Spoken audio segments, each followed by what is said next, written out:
দেখো বন্ধুরা, কত সুন্দর কামরাঙা হয়েছে, বড় বড় কামরাঙা। এরকম ভর্তি ভর্তি কামরাঙা, এখনো পাকেনি।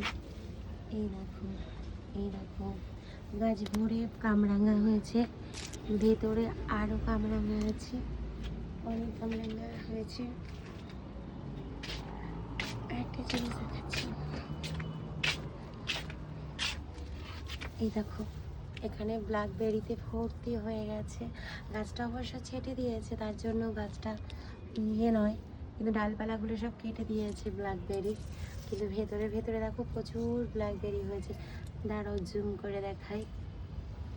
এই দেখো কি সুন্দর না দেখতে, ভীষণ ভালো লাগে। এই যে, আর দেখো নিচেও অনেকগুলো পড়েছে, পাখিতে হয়তো ফেলেছে। এই দেখো, এখানেই ফেলে দিই। আর যেগুলো রয়েছে সেগুলো আমি ছিঁড়বো,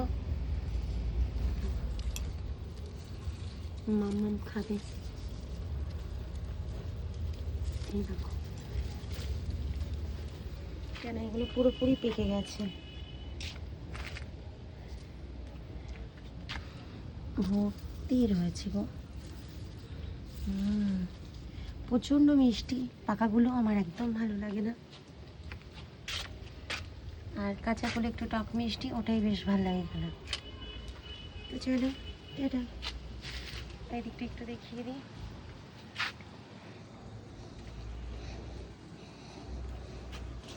দেখো আমাদের বাড়ির ছাদ,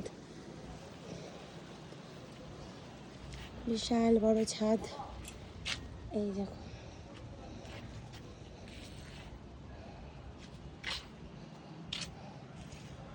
তো ছাদের ম্যাক্সিমাম গাছ, মানে যেগুলো গরমের সিজনের গাছ, সেগুলো সবই কেটে কেটে দিয়েছে, দেখতেই পাচ্ছ।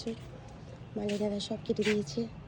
আর এখানে পুজো দেওয়ার পরে যে ফুলগুলো হয়, আমি এগুলো আবার গাছের গোড়ায় দিয়ে দিয়েছি, সার হবে। আর এখান থেকে লাইন করে ফুল গাছ, এখনও ডালিয়া স্টার্ট করেনি। আর এই পাশে পিটুনিয়া, এইভাবে প্রত্যেক বছর এইভাবেই লাগানো হয়। এই যে পিটুনিয়া হয়েছে এভাবে।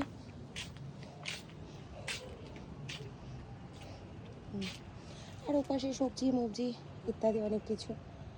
এই যে কমলা গাছটা পেছনের দিকে পড়ে গেছে। এই যে আমার কমলা লেবু,